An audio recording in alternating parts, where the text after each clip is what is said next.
Welcome to Insider Insights podcast, where we dissect everything social media. I'm Maria Ganzo, marketing coordinator at Social Insider and your host for this show, excited to get into the nitty-gritty of everything social media. I'll talk to social media professionals that work in freelance, in-house for a company, and in an agency environment to get the best of all worlds, which is a nicer way of saying we'll snoop around and see how others do it. Let's jump in.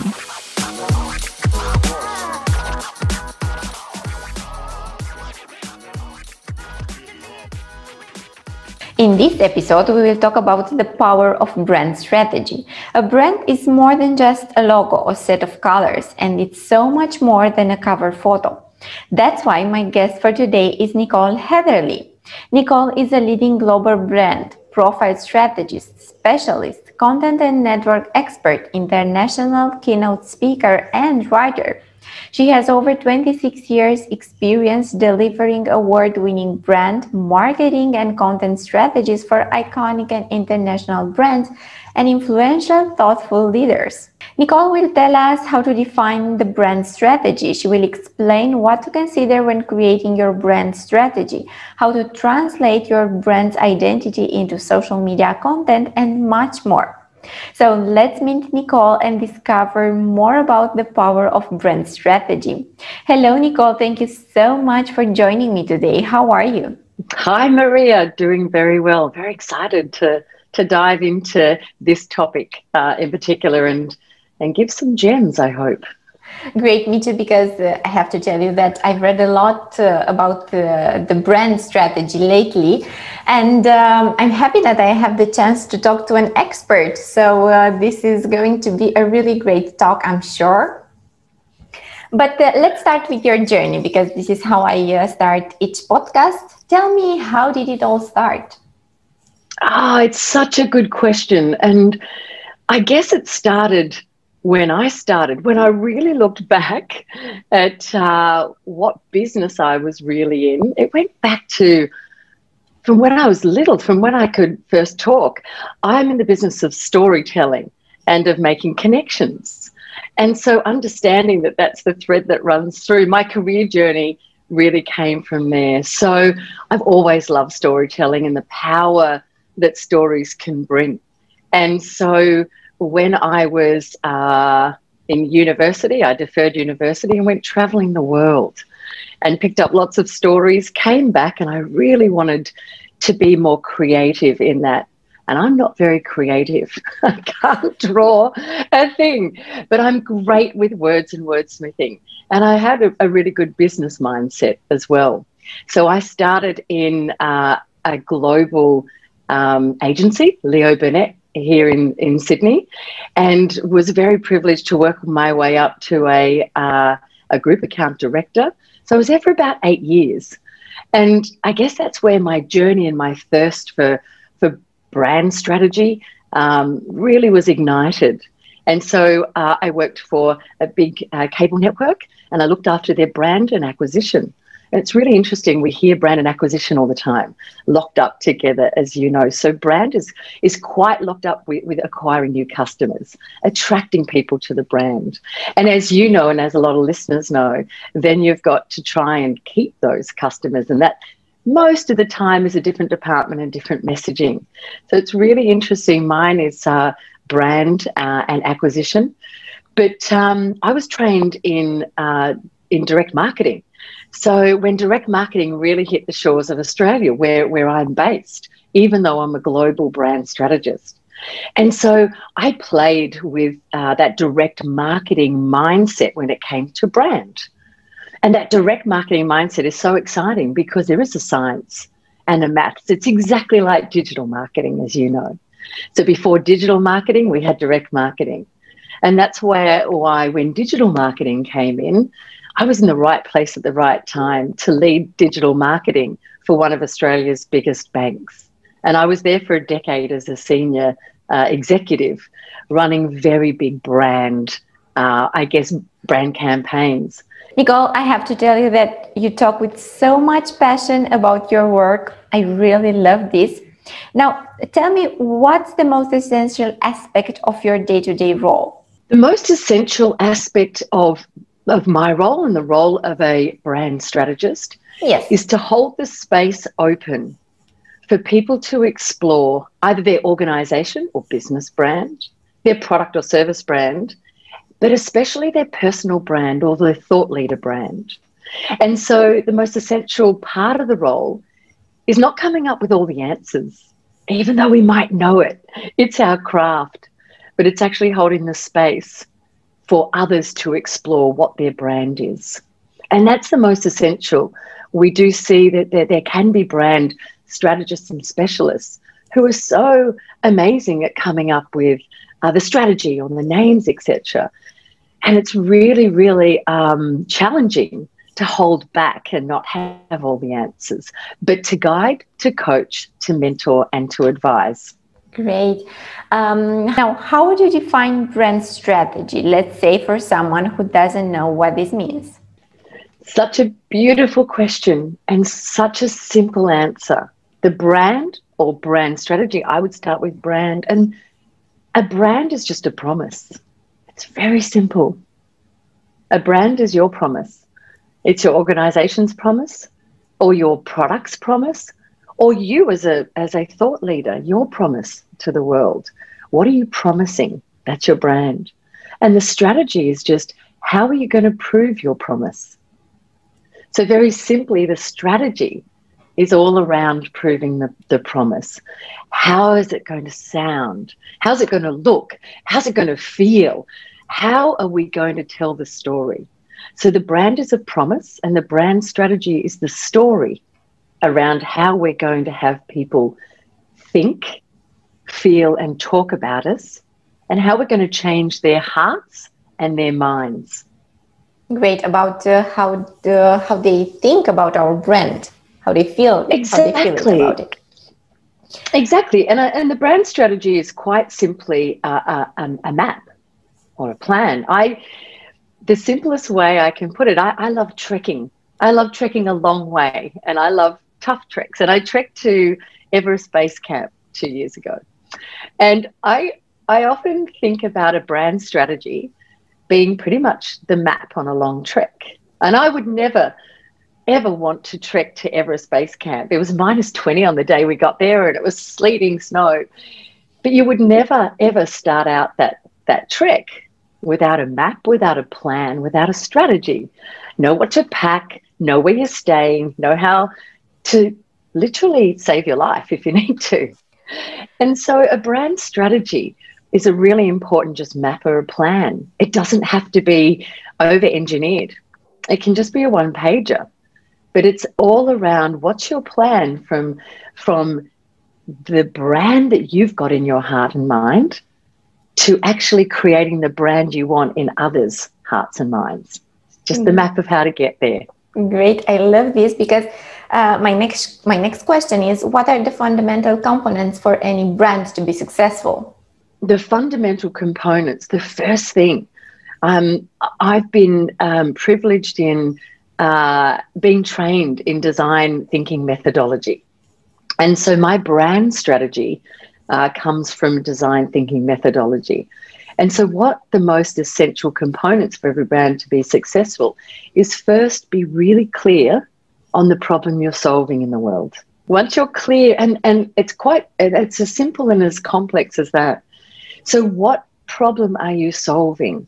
So many times brands are built because we want to make money or we see a gap in the market. But we really have to be clear on what problem we're solving and how we're solving it and be really clear about who has the problem.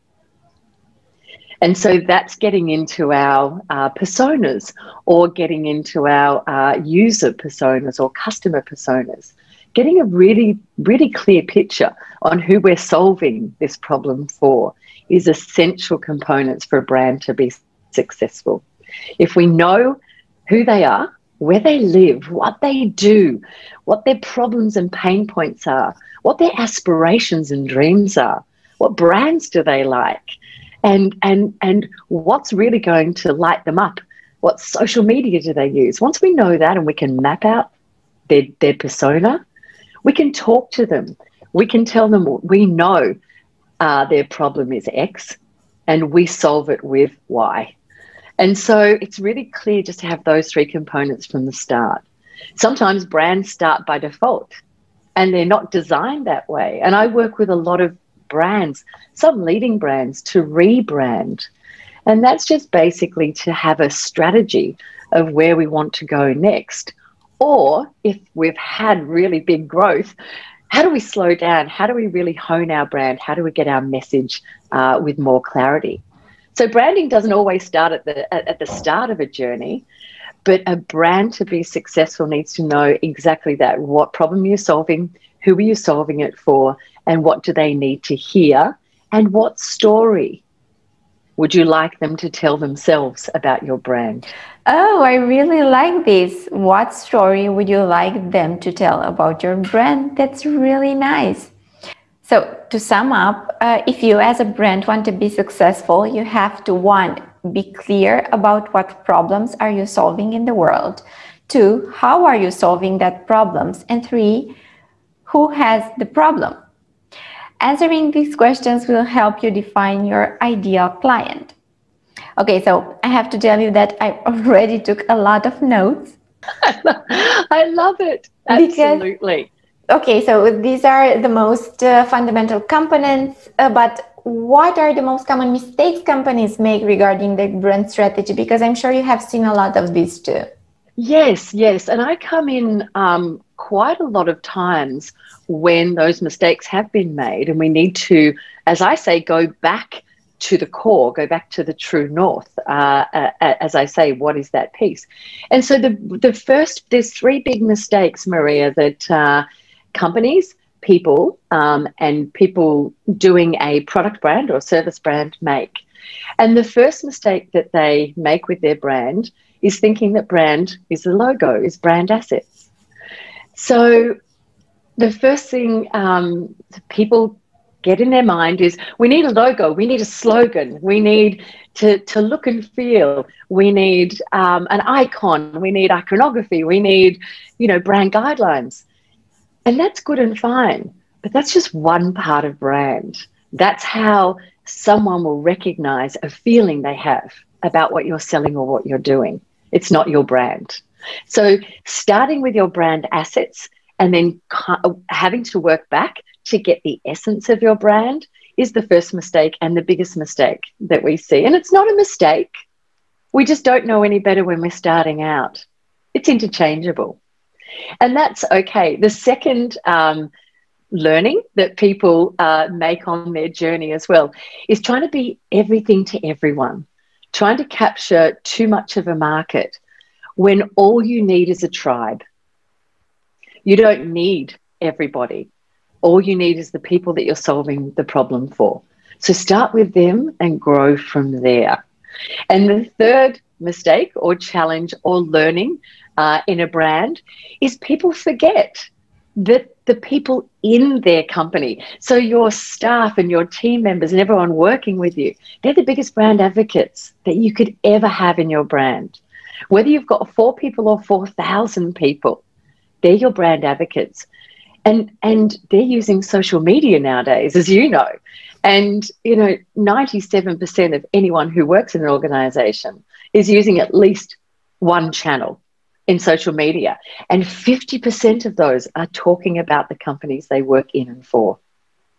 So infuse them with the brand. Get them really loving the story. Get them knowing the story. And get them activating the brand as well.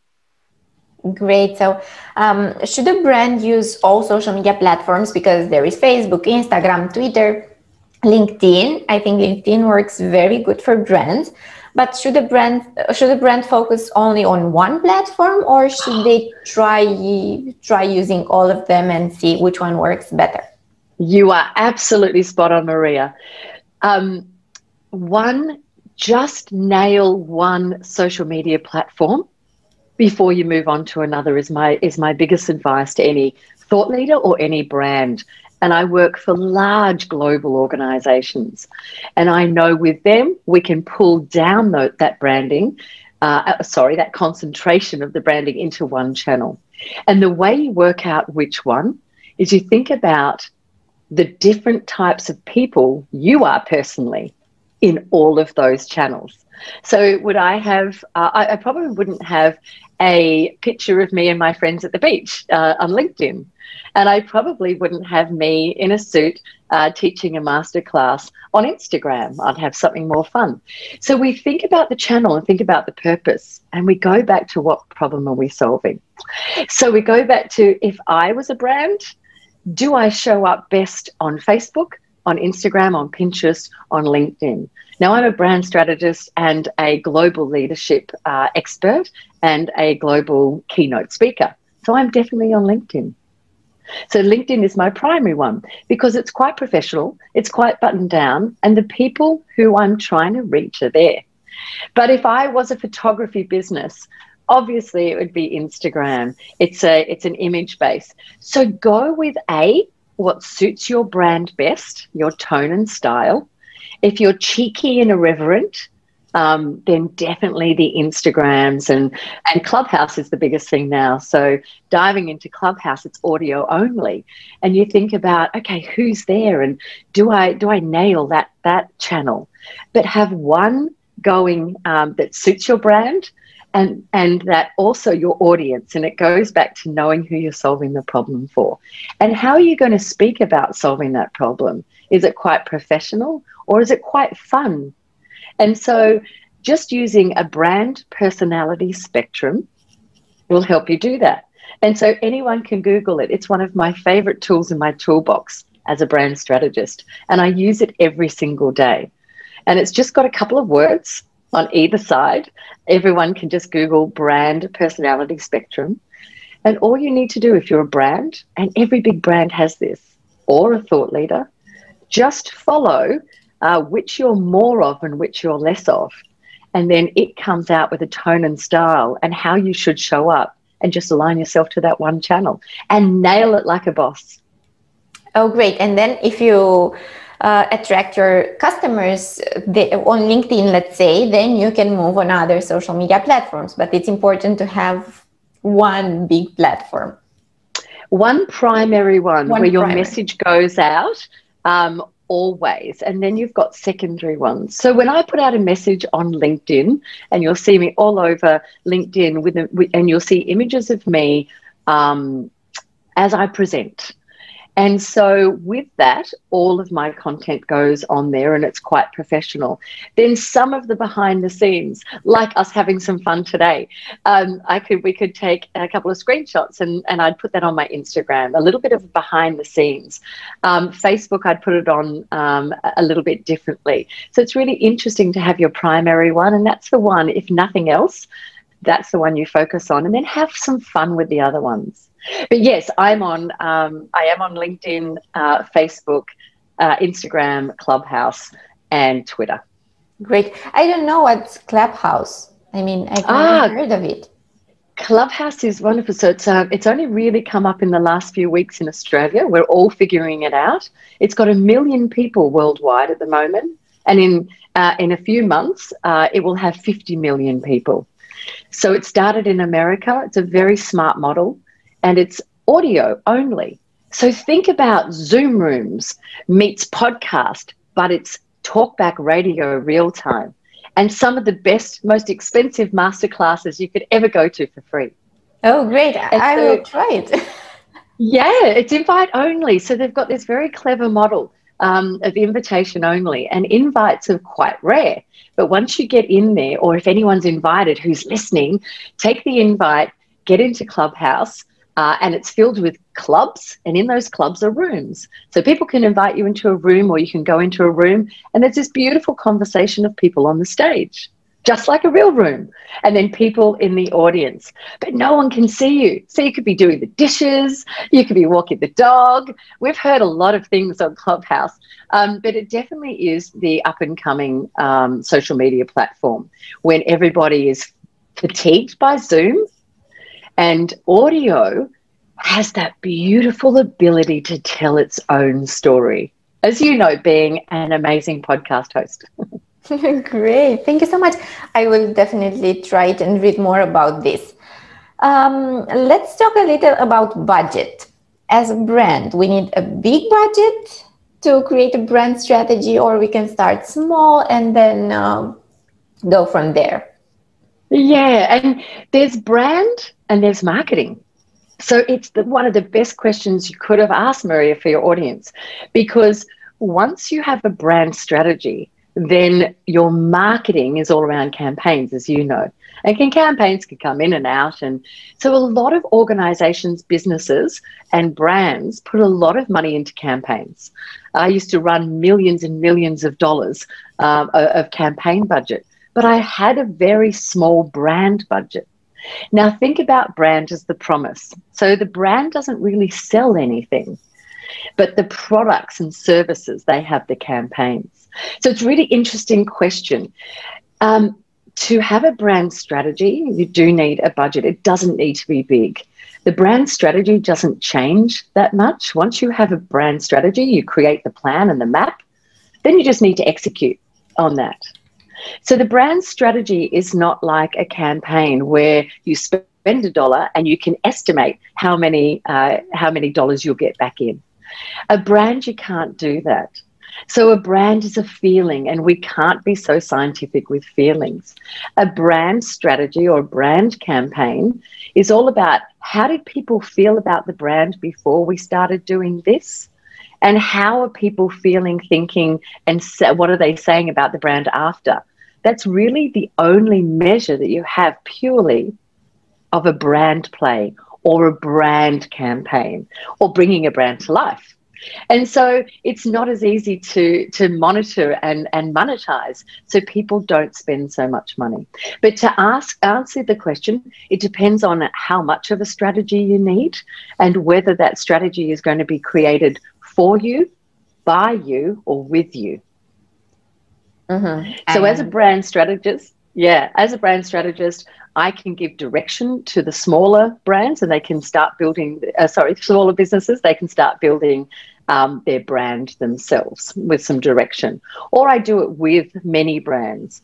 Some of the big end of town brands, I take the brief, I understand what their key goals are for the business and the brand. And then I build that brand strategy for them. So it depends on how involved you want to be, who the stakeholders are, and how big the engine is to drive the brand.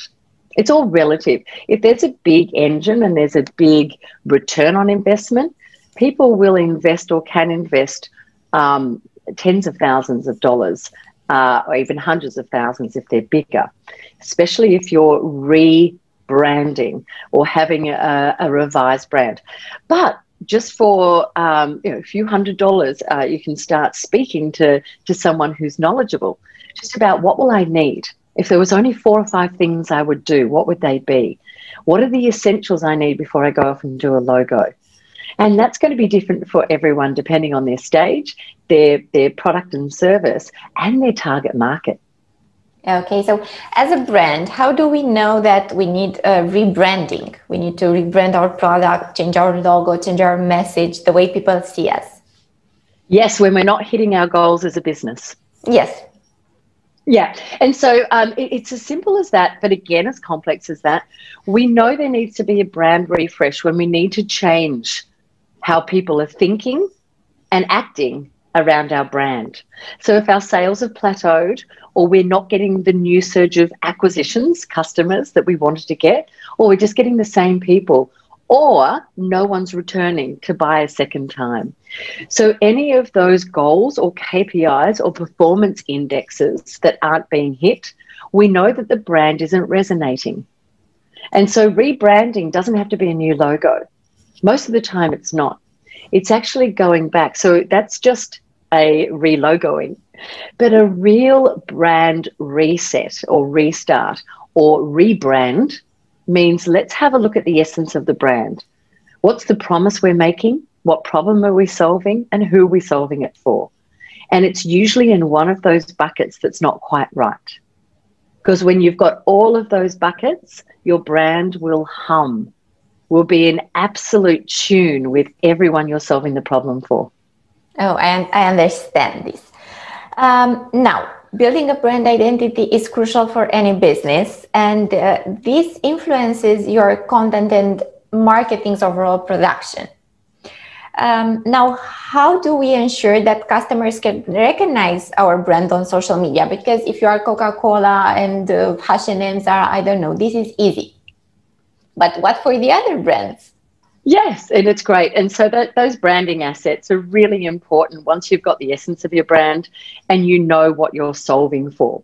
And so trying to keep what I say, trying to keep your branding, which is your name, so the product name, service name, or the company name, also the tagline and the icons and the logos. They need to be as simple as possible so it's intuitive that people know what it is. Or as I say, it does what it says on the can. So you don't want a label on the can and something different inside. And try not to be too clever where people go, what the? And so when we think about brands, my company is called Brand True North. So it does what it says on the can. It finds the true north of your brand, the why you exist, and the place that you and your team can come back to every single time. Understanding then what your logo and your assets, if it can tell that story in a flash, in just a logo, then it's doing its job. So with Brand True North, my tagline is creating brands on purpose. And so I work with purpose-oriented brands or work with brands to have a social purpose beyond their profit as well. So that's just the little extra you get when you work with me. I just make sure that there's a ripple effect. And so everything in my brand and my brand name pretty much says what it does. You don't have to think too hard. And once you see it or hear it, you go, I'm in the right place. So the brand assets are essential. If you've got a brand story, but your assets are telling another story, then there's not that synergy. So the best thing to do is have that strategy. And that strategy is just 4 things. What do we want? So what problem are we solving? Who are we solving it for? And then how are we going to solve it? What are we selling? How do we know that we're successful? What are those KPIs, etc., those business rules around that? And once someone has that, they can start creating those assets for you, a logo, a brand name, a tagline. So it's attractive to the audience you need to attract. It's going to hit the goals you need to be successful. And it's going to inherently have the problem that you solve for in there as well. Great, because actually now at Social Insider, we are doing something that we call customer journey. It's something that we are doing every year, and we are trying to see exactly this, what problems are we solving, how our clients are using Social Insider, what they love most about this tool. And after this great talk I'm having with you, I will share all these insights with the team. Oh, absolutely. And what I will do as well, Maria, is I will share with you, and feel free to share it with all of your listeners. I will share what I do and how I actually map out a big organization's persona. And so it's not just we are for 25 to 60-year-olds who buy ice cream. If I was an ice cream person, it is we are for, and it goes right through their motivations, their aspirations. What mood are they in when they're buying an ice cream? What are they really solving for? And so it's really great. And then you give them a name, Maria. And so with all of my personas, I think I've given birth now to over 2,500 personas for my people, but they've all got names. So if I was an ice cream vendor, I don't know why I picked that.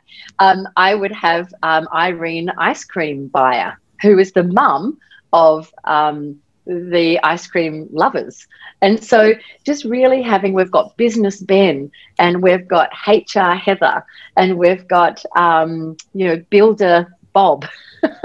And so actually locking up their name with the one word that personifies them. So if you're a building company, you might have a builder and you might have a home renovator.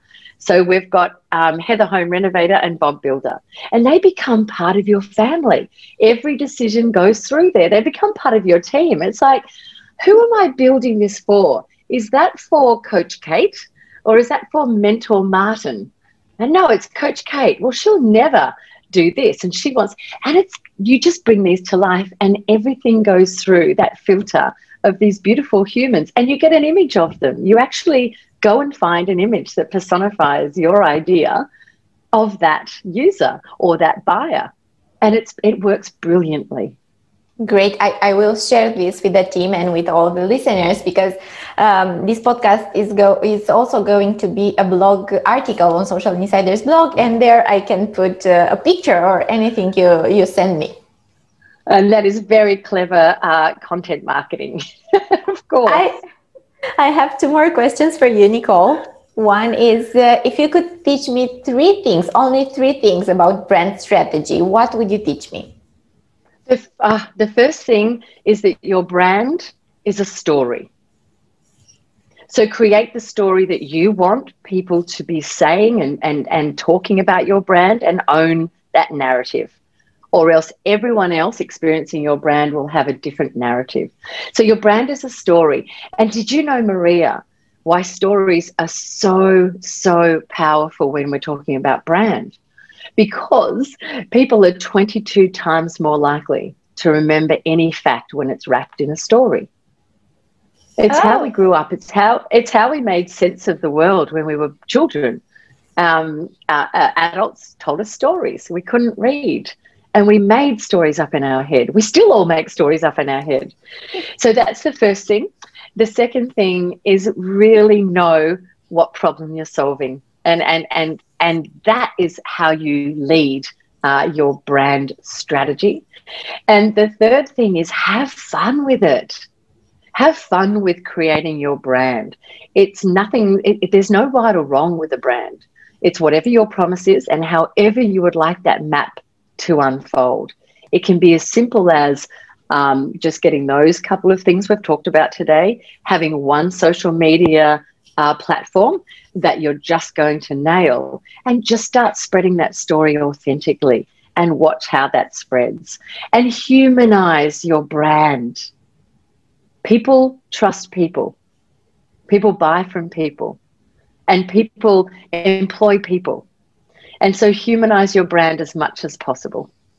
So, number one, your brand is a story. Number two, really know what problems are you solving, because this is how you lead your brand strategy. Number three, have fun with creating your brand. And also very important, remember that people trust people and people buy from people. Nicole, my last question for you is, what are your future plans? Oh, there's so many. I'm so glad you asked. Well, it's interesting because for 26 years, I started young. For 26 years, I've been at the forefront of brand and digital and direct brand, communication, marketing for very large companies and across the globe.